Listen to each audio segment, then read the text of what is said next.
Good evening and welcome to Clayton Piano Festival, our 10th season in 2020.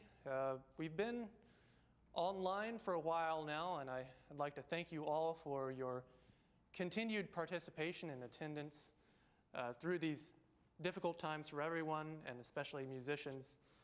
We're trying to keep concerts going now, and I just have so much thanks in my heart for everyone who's helped out and given generously of any resources that they have, particularly the town of Clayton, the Johnston County Arts Council, and of course this wonderful space that we're in here, Hopper Piano Company. It's a very special place, and one where if it didn't exist, probably we wouldn't be doing these concerts. So not only are we able to continue live stream concerts, but we're able to continue it with the finest instruments that Central North Carolina and the Raleigh area can provide. So I'm very grateful for that. Tonight we have with us a very dear friend of mine. His name is Yoni Levyatov. He's a classmate of mine and very special artist and musician. And so yesterday, once he got in from the airport, we sat down and just kind of talked about all the music that's on this program. So, and I filmed it, so because why not? And here's what he had to say about the first pieces. I guess first of all, I should say welcome to North Carolina too. Thank you very much. And you were actually a big inspiration to me when we were going to school together. Is that so? Yes, because I remember you were one of the students who had like this amazing sense of color on the piano, and not everyone has that. In fact, the idea of color on the piano is kind of elusive, right? Like, it's a subjective thing, I guess. It certainly is a subjective thing, but you know when it's there. Yeah. If you have the sensitivity to it, mm-hmm. as a listener or as a performer. Yeah. And as far as the performer is concerned, you have to want it, of course, very much. Yeah. So it requires both the performer to seek to produce those certain differences of sound, and also an audience that really seeks to hear those things too. Yes, like in anything, you need both sides to be receptive to one another, but perhaps I could say that there is a spectrum on both ends. So however much one is giving, the other side is able to receive however much the other side can receive, and it's still it's a good thing. Yeah, just like in any like conversation like we're having right now, right? I mean, multiple levels. Multiple levels, yeah. Yeah. Well, and these pieces tonight, they require a certain amount of color in them, I think. The first piece, and it's Italian, so I'm going to screw up, of course, the pronunciation here, but nel cuore più non mi sento. It literally means I don't feel my heart anymore. And so there's basically these singers are lamenting like how terrible love is, and so it's kind of a sad song, right? But why do you think so many composers like set this song in different ways? Like, what is it about this tune? Well, as far as I know, back then the variation form was very popular. Everyone wanted to hear favorite tunes. It's a form of improvisation, basically. Right. And this particular tune was a favorite. Why I couldn't say, nobody knows why certain tunes become favorites and others don't.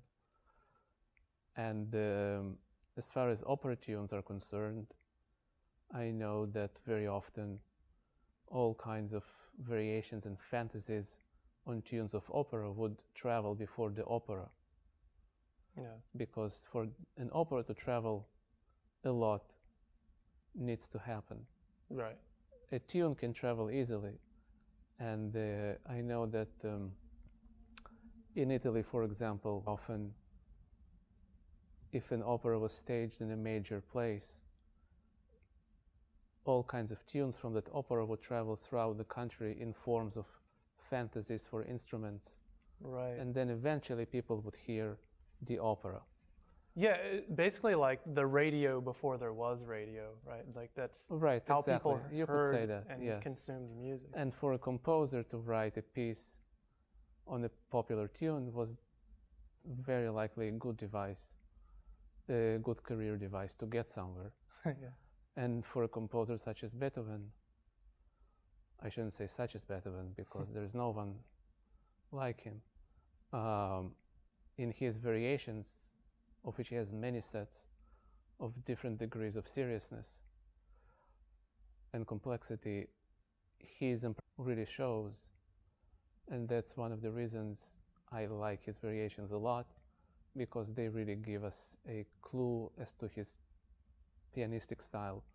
Yeah. Certainly more than the sonatas or more than any other piece with a form that's more constrained. Yeah. Even though he reinvented these forms many times, but in the variations, you really see the person improvising very freely. And that's a major thing for me to be attracted to. It's a key aspect of his overall musical aura. I mean, that's how he became famous in Vienna in the beginning, was as an improviser. Improviser in yes, piano. Absolutely. Supposedly, he would leave audiences in tears with his well, perhaps audiences back then were quicker to cry, and I say that with affection. Yeah. Are we going to cry tonight? I hope that I'm not going to cry. As for others, that's in their hands. All right. Well, let's hear it.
Schumann, he's always trying to like hide things in his music, like secret meanings. Like in the Carnival, he goes as far as to like have musical letters that he translates into motives that then mean certain people or characters or situations throughout the work. But these are less specific. This is just like Novelette. The idea is just like conveying some fleeting idea. Do you think he's trying to tell any kind of story in these works, or should we just not try to imagine that? To me, any kind of message that may exist in Schumann's music is first and foremost purely musical and abstract. And as far as I know, most of his titles that may convey or mean something extra musical were often invented after the music was there. And he felt compelled for one reason or another to also give them titles. That, I believe, is the case in Carnival and most other pieces of the sort. And generally despite all the romantic idea of program music, the mystery and the whole essence of Schumann, I think, is the abstract musical sense. And that's what makes his music so highly original. And I would say he is the most original of the romantic composers of his time. And because of that pure originality, his music is sometimes more difficult to understand than that of Chopin, for instance. Yeah. As original as Chopin may be, I think Schumann really is pure originality all the time, 100% or 200. And that inevitably meant that as he progressed, his music became less and less clear. Yeah. Not to say good or bad. The two novelettes that I am playing, one of them is from a very late opus number, but it's relatively not so wild for a late opus. And the novelette from opus 21 is really full of all kinds of wild elements that I would have difficulty finding in anyone else's music of the time. Yeah, for sure. I mean, it's almost like some of the elements almost are in conflict with each other. Yes, and they often come in counterpoint, and that is a great task for a performer. Yeah. To be multiple people at once and still retain a sense of cohesive music making. Yeah. So now, two novelettes by Robert Schumann.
Wow, pretty fantastic.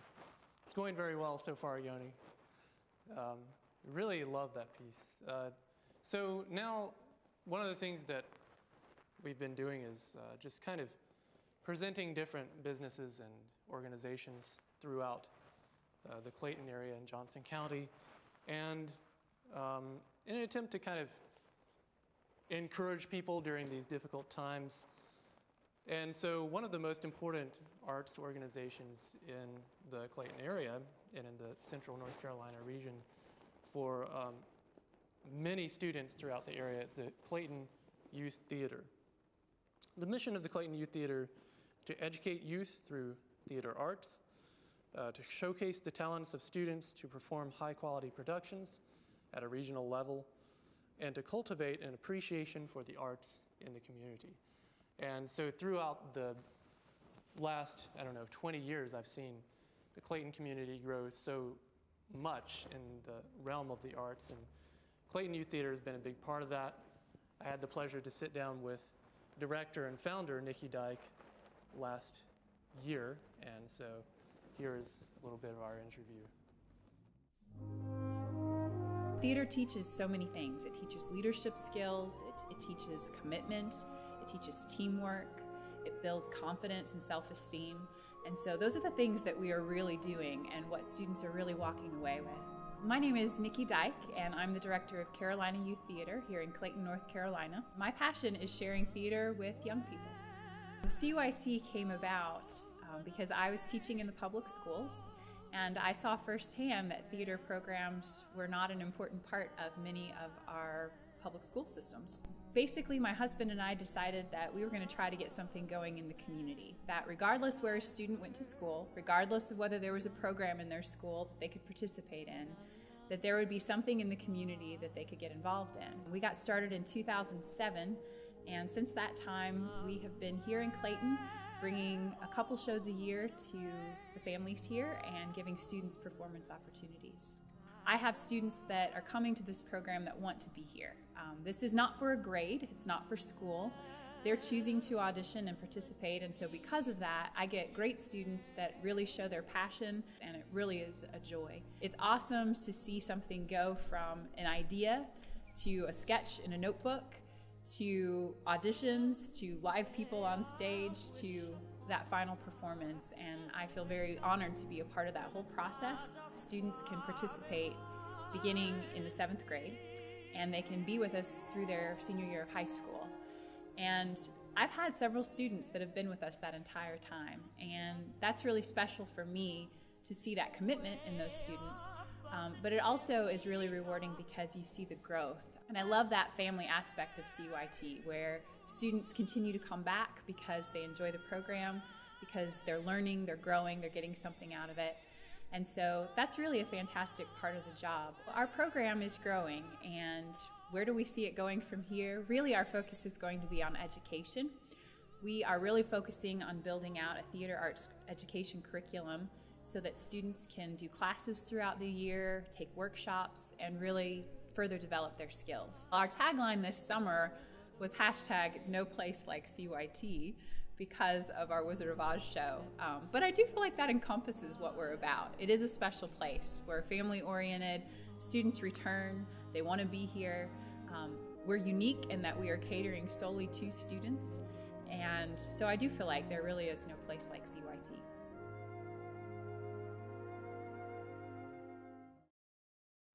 So the next two works are by Russian composer Alexander Borodin, and he was one of the, what's called the Mighty Five or the Russian Handful, or there's a number of titles for it. But basically, they're all like amateur musicians who were seeking to discover like intrinsically Russian sound in their music.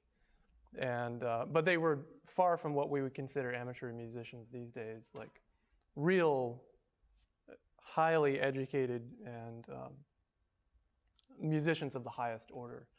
Borodin was actually a chemist and is actually in some ways known for his work in organic chemistry more than music. But do you think that maybe the fact that he wasn't a musician by profession, maybe that gave him more freedom as a musician to explore different ideas? That's a very good question. Freedom usually necessitates form and borders. You cannot be free from something unless you're in complete control and knowledge of this something.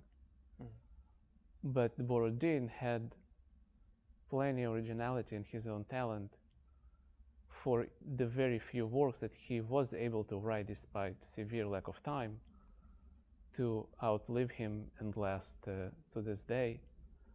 And he was all the time busy with extra musical things, and that mostly explains his very small output.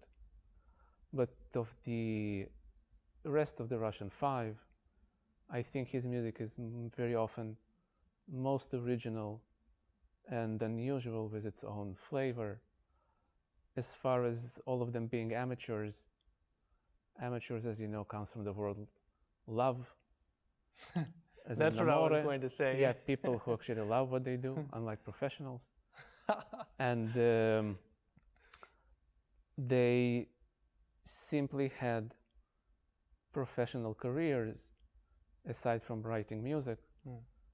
All of them except for Rimsky-Korsakov, who outlived everyone else and eventually was able to dedicate himself to music exclusively, at which point he started composing much more. So it was really a question of time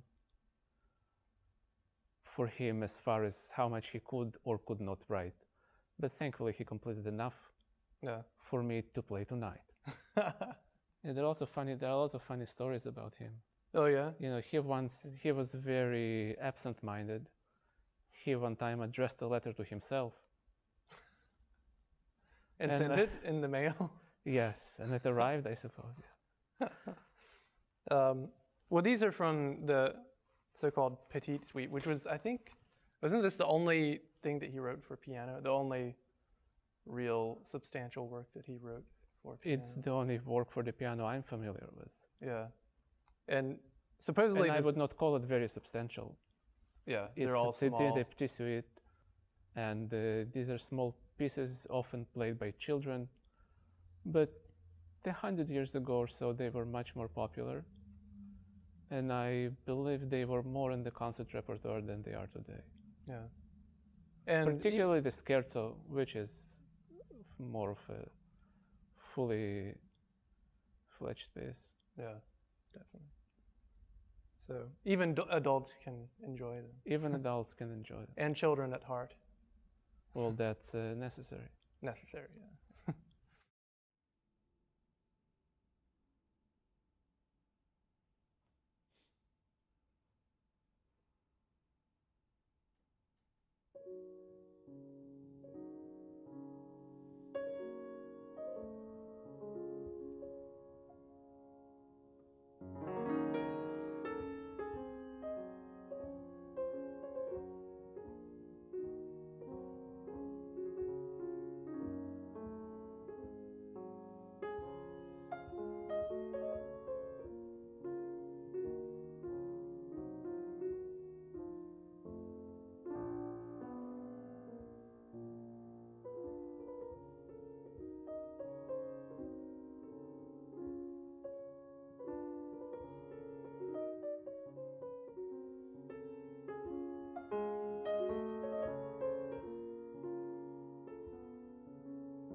Wow. Still going well, Yoni. So in the Clayton area, as I said before, I've seen the arts grow so much, and lately it's hard to keep track of everything that's been going on in the arts, and even virtually people have been getting really creative. So here to help us keep track of everything arts related is talk show host Yana Sletskaya of Let's Talk Art. And so you can follow her on YouTube channel. They're getting ready to premiere the first episode of Let's Talk Art.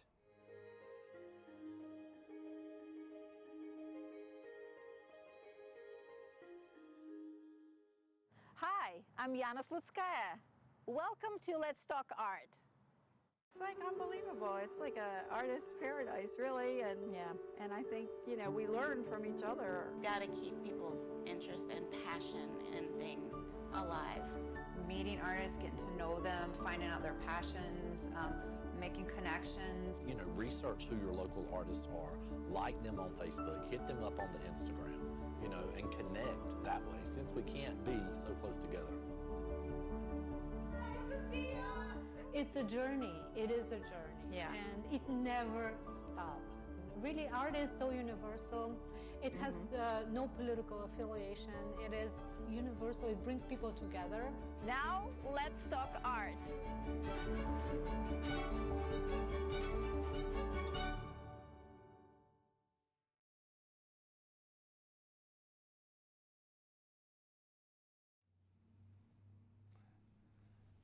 Wow, sounds like a lot of fun. I'm looking forward to watching that show.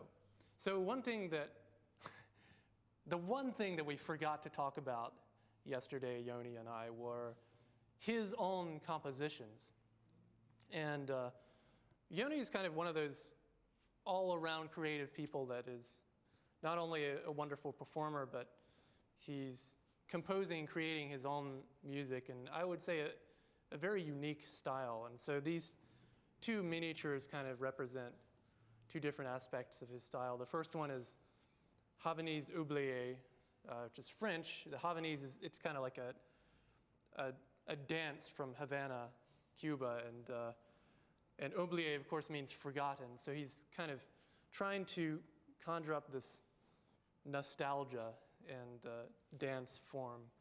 And the second one, Lindy Hop, very strange title. And when he was writing this piece, he had in mind Charleston, the swing dance style, and wanted to kind of write a piece in this style. It turned out something like that.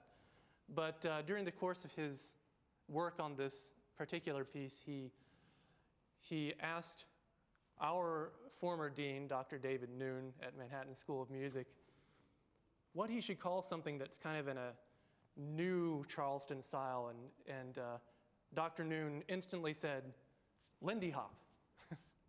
So that's what it became, and so I'm really looking forward to these. I haven't ever heard them before, so I'm going to welcome back to the stage the composer himself, Yoni Levyatov.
Chopin, our next composer, our last composer on the program, is often referred to as kind of the poet of the piano, and specifically of the piano because he primarily wrote for the piano.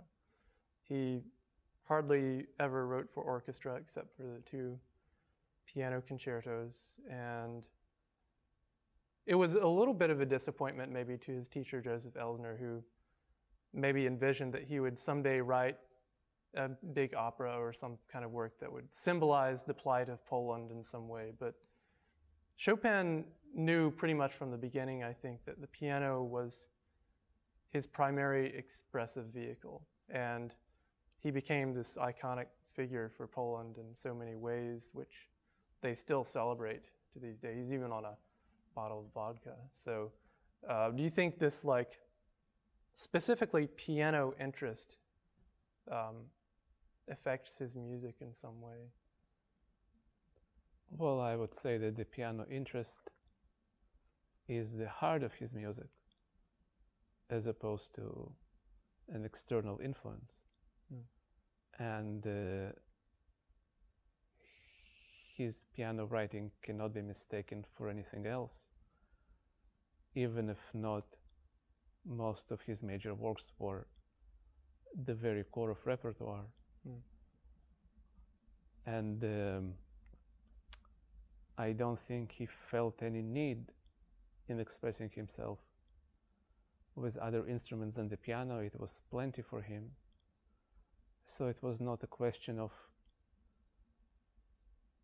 quantity of instruments or size of the musical body. It was a question of how precisely he can express himself using the one instrument that he is interested in. Yeah. And everyone agrees he did it in a way that's quite very supreme. Yeah, like no one else. Like you said, it's hard to hear Chopin and mistake him for someone else. Right. Even if we did not know a priori that this was Chopin. Right. And so these pieces, the first one is from the Etudes. We usually think of an etude as, you know, something that was developed in the early part of the maybe 18th century as a device to help you develop your technique as a musician, you know, your finger dexterity and whatnot. But Chopin took these to a whole new level, made them into works that were suitable for the concert stage, and stamped his particular poetry on them. This one's often called the Cello Etude, but yes, that's it is again true. A title. It is true that of all the composers of piano etudes, Chopin took the form to heights never achieved before, and as far as pure music is concerned, they of course stand very high, higher than any other etudes in the name I can think of, and they came out at a similar time to Liszt etudes, which are very popular, but as far as pure music is concerned, most people would agree that Chopin's etudes have the most music, and Liszt said that he would give away 10 of his pieces to be able to write a melody like in the third etude in E major. And coming from him, that might mean something. Sure. And it is true that there are a few slow etudes as well, and most of them contain parts, contain technical devices that are very prevalent in other pieces of Chopin. So as far as that, you can say that they serve as etudes for the rest of Chopin's oeuvre. But they, of course, are independently of the highest musical grade. Yes. And then the last piece, one of my favorite Chopin pieces, the Ballade in F minor, opus 52. Again, Chopin, there are no titles to his works. He hated when people tried to ascribe external subjects to them. And they did. And they did. Revolutionary Etude, Raindrop Prelude, the list goes on and on. But with this work, I feel like he packs so much of his own soul into it, and it takes us through so many different, I don't know, techniques. Let's use that word. There's his own version of the nocturne in the very beginning, which has melody in the right hand, left hand accompaniment, and then there's a chorale section. There's other improvisatory things going on, elements of his etudes. Yeah, the chorale section I always thought may have something to do with him being a very religious man. It may have been a Catholic chorale, and I believe there is such a thing. Yeah, as the Catholic chorale. I think so. I think so too. Yeah. Yeah. Neither of us are Catholic, but any Catholics out there in the audience? That's why I cannot be sure, but I believe there is such a thing, and that is a device that you sometimes observe in his music. For instance, in the bar chorale, out of nowhere, there appears a chorale, and everything comes to still, and then the music keeps going. And usually these chorales are very unusual and interesting harmonically. And in these places, you really observe Chopin in his foremost advanced harmonies. Yeah. And his ability to create chorales in such a way, like almost in the craftsmanship that Bach would have used. Yes, and I believe Bach was one of his favorites. And he prescribed that to all his students, of which he had many, and teaching was one of his major ways to keep himself busy. Yeah. Well, this piece is going to keep you plenty busy. I'm afraid so. And so I'm so glad you chose this to end the program, and I just want to thank you for being here again, and really looking forward to this Chopin. Thank you very much.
Well, thank you, Yoni, for really spectacular performance.